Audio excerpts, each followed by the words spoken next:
கடலலை கொஞ்சும் திருச்செந்தூரில் விஸ்வரூபமே வேலையா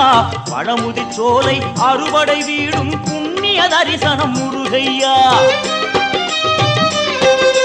திருநீர் அணிந்து வரும் போது நெஞ்சில் நிம்மதி பிறக்குது கந்தையா சுகனே சிவனார் மகனே உன்னை பாட பாட சுகமாகுதையா வேல் முருகா அரோகரா அரோகரா வேல்